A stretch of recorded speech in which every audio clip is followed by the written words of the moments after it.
Да се здрав и жив да е и да има благослов од Бога и да го прати низ целата година, кој што ме пратеше и мене изминатата. Така, тој не може да биде дел од заедничкиот ручек, затоа што откако го фати крстот, Да, веќе голем протокол, така да. следуваат неколку настани и ти ќе ни ги приближиш, затоа што ти е многу таа за сето тоа, нели? Па да. Што се случува од моментот на фаќањето па до крајот на денот? До крајот на денот. Минатата година крстот се фрлаше од камениот мост. Така. Се качуваме на камениот мост, тука поминуваме меѓу многу верници. Обично на крстот има конче, црвено конче од волница. И од него сите кој ќе скине, тоа е значи берекет на него и на неговата фамилија. Така. Потоа, значи на самото честитање тука се владиката. И тука доаѓа до примањето на поклоните од кумот, мора да се спомне, што има кум манифестацијата, па до сите останати, значи општина центар, градоначалниците, премиерот и така, значи буквално сите му честитаат на среќниот фаќач на крст. И потоа ние заминавме во црквата Свети Димитрија, таму има традиционална паче и ракија. И потоа заминавме на покана на кумот нормално во ресторанот на Соборниот храм на Свечен ручек.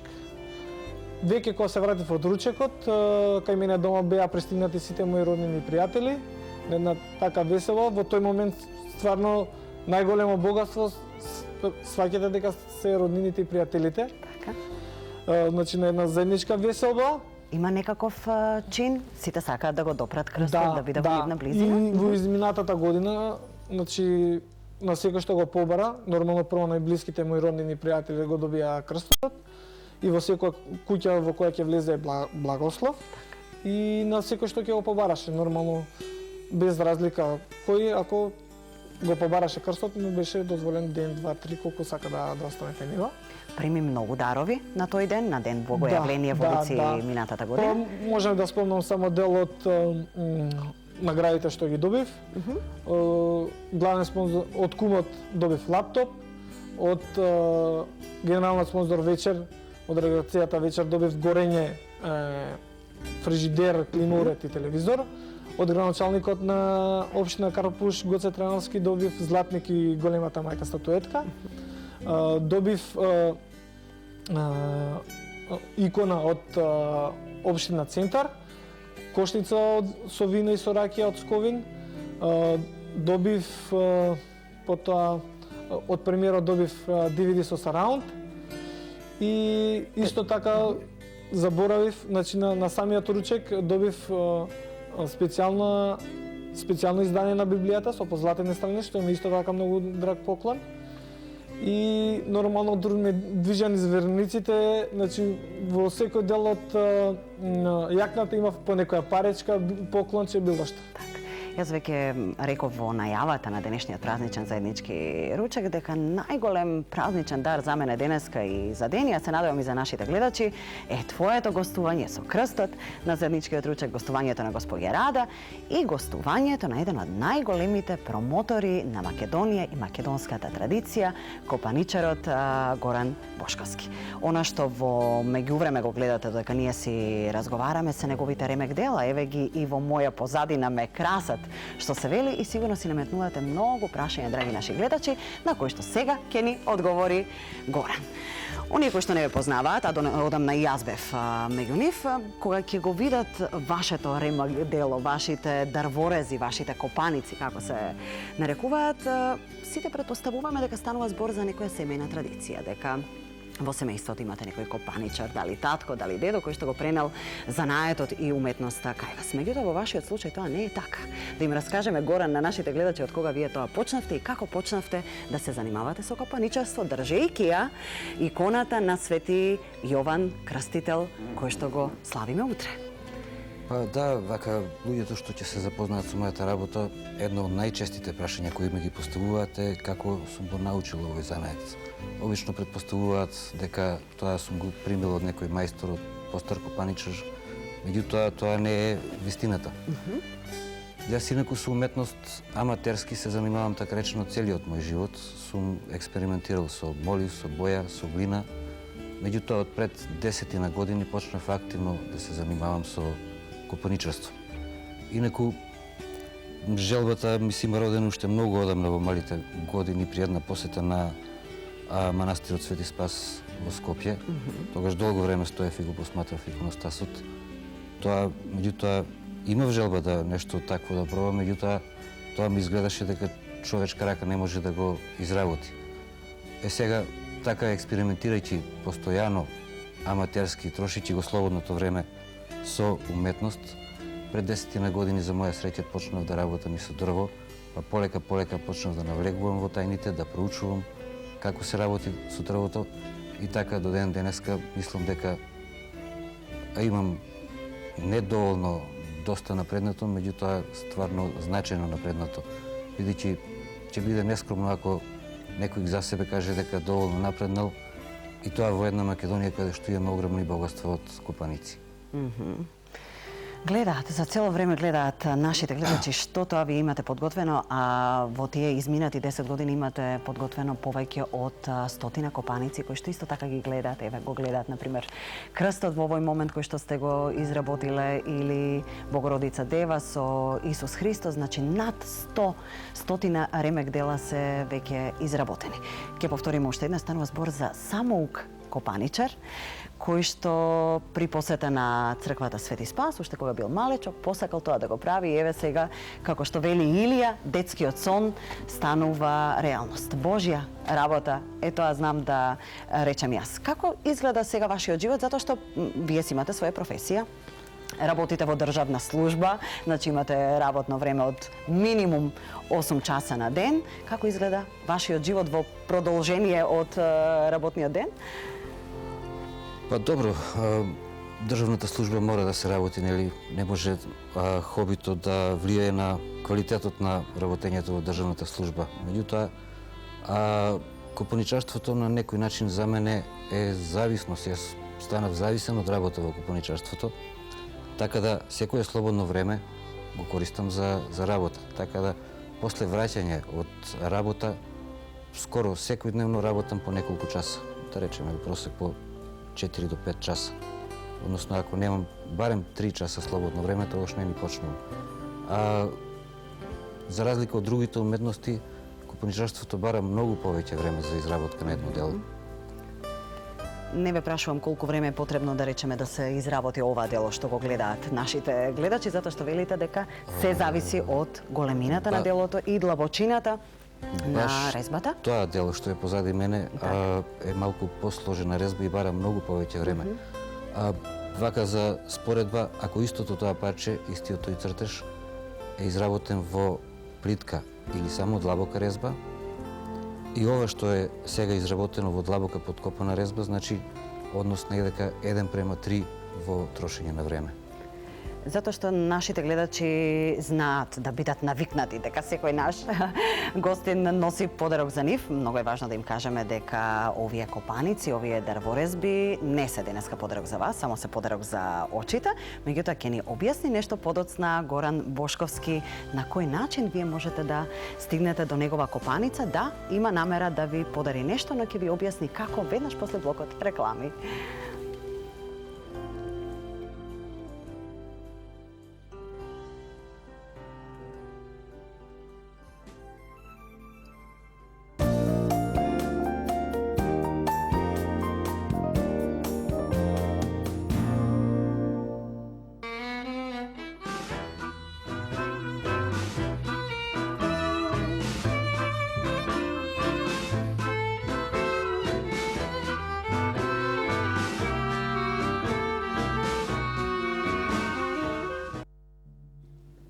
Продолжува големиот празничен заеднички ручек на Канал 5 телевизија. Голем го прават, големината на нашите гости кои што пристигнаа на заеднички ручек и пред се големината на празникот кој што го празнуваме денеска. За големината и значењето на празникот да ни зборува кој друг, ако не госпоѓа Рада Бошковска. Да се подсетиме во чест на што, во спомен на кој настан ние денеска сме толку радосни и празнуваме. Значи денес што сме тука не е случајно. Се е предвидено и се е со Божја промисла. значи и Свети Јован Крстител е исто така дојден со Божја премисла. Тој е значи јунак кој што е од Стариот Завет. Тоа се вели старозаветен јунак. Значи Бог и тие сите пророци од Стариот Завет предвиделе дека ќе дојде време кога ќе дојдат две личности кои што тотално ќе го сменат нашиот живот. Ќе ни внесат радост, ќе ни внесат светлина, љубов, верба и надеж. А тоа се Свети Јован Крстител и нашиот Бог Исус Христос. Значи Свети Јован на овој прекрасен денешен ден на реката Јордан, и затоа денес се вика во Јорданија, се вика водици, бидејќи за водата зборувавме, после на крајот пак ќе зборуваме, и богојавление, затоа што се јавува Бог во Исус Христос. Значи, кога доаѓа на реката Јордан, нашиот крстител, крстител и на нашите души, и нашиот заеднички крстител на сите христијани, и кога бара на собраниот народ покаяние, наеднаш се појавува нашиот Бог, Исус Христос. Тој се појавува и му вели дека сака да биде крстен од него. Меѓутоа, тој не морал да биде крстен затоа што бил безгрешен. И Свети Јован бил толкова возбуден и му вели дека тој не е достоен ни опинците да му ги врзе. Меѓутоа, знаеме ние, и затоа и после ке зборуваме, за понизноста на Исус Христос, дека рекол, не, јас сум испратен, за да ја донесеме и внесеме правдата меѓу луѓето. Значи, и тоа е со промисла тука. Наеднаш, затоа па го велиме и богојавление, небото се отвара, се појавува Бог и вели, тоа е мојот возлюбен син. Тоа е синот по мојата волја. И тогаш, бидејќи сите гледаат и не знаат која, слетува главот, застанува на Исус Христос и тогаш сите знаат дека тоа е навистина нашиот Бог. И што е најинтересно и најубаво, значи нема обични и необични луѓе. Значи сите луѓе може да станат Бог. Значи човекот станува Богочовек. Значи Бог е во сите нас. Затоа никогаш не треба да бидеме возгордеани, затоа што Бог не прави разлика. Тој е милозлив и дарежлив према сите нас. Значи ние сите можеме да бидеме и треба да бидеме Божји луѓе затоа што го носиме Бог во себе. И оттаму гулавот станува символ на мирот, на љубовта и на светлината. И затоа овој ден е еден од најубавите денови, за кој што после ќе зборуваме дека во нашиот народ има прекрасни обичаи, затоа што се смета дека денеска Исус Христос заедно со нашиот крстител Свети Јован ни дава сила, ни дава моќ, не оснажува, ни дава едноставно сила за да можеме со сите проблеми што ги носи животот, а животот. И една сме рекле дека ако не боли тоа не е живот, дека во животот има и тага и радост, едноставно ни дава и тагата да можеме да ја намалиме, а радоста да ја зголемиме. Во овие прекрасни ден.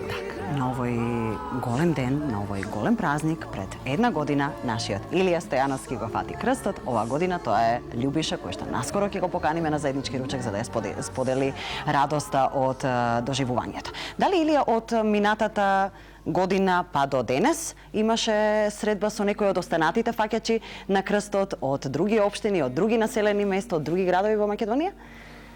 Па имав средба само со еден дечко, мој сопливач.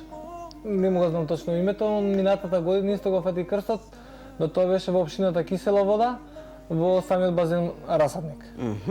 Денеска ќе имаш можност и ти и нашите гледачи да имаат телефонска средба со фаќачот на крстот во Охрид, минатогодишниот фаќач на крстот, Јован Рилковски. Сега ќе го слушнеме во програма и тој ќе ни ја пренесе атмосферата од Балканскиот Ерусалим, каде што денеска е убедливо највеличествено, затоа што освен охриѓани има туристи од цела Македонија и надвор од Македонија. Сега Јован ќе ни каже се.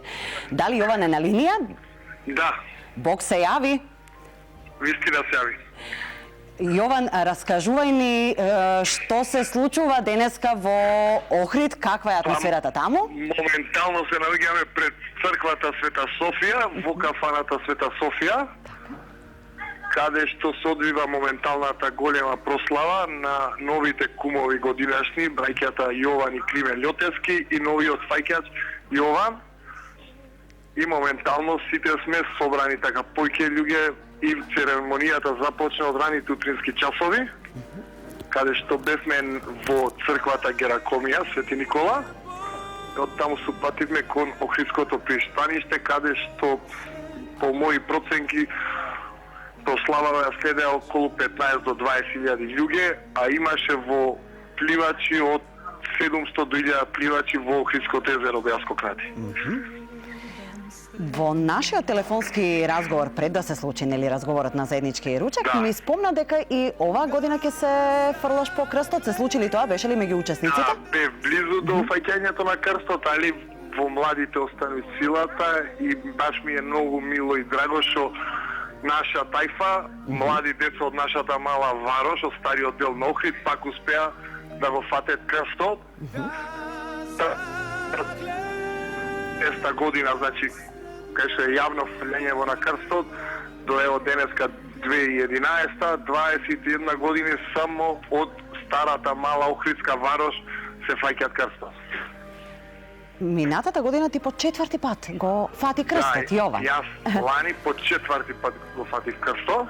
Па дури и Илија Пиперковски направи филм за тебе и ние го промовиравме на заеднички ручек. Пиперковски направи филм и лани беше исто така добра година за мене, плодна година, каде што исто така спонзорирани од нашите кумови, од господата, од собствениците од Лозар Пелистерка, бевме испратени дури тајфата наша да го посетиме и Јерусалим. Да имаме чест да ги запознаеме и нивните традиции таму, да се капиме во Јордан и да ги видиме сите нивни традиции. Сега имаш И можност. господинот Пиперковски Така. не снимаше и во Јерусалим и сега. Сега имаш можност на заеднички ручек да ја поздравиш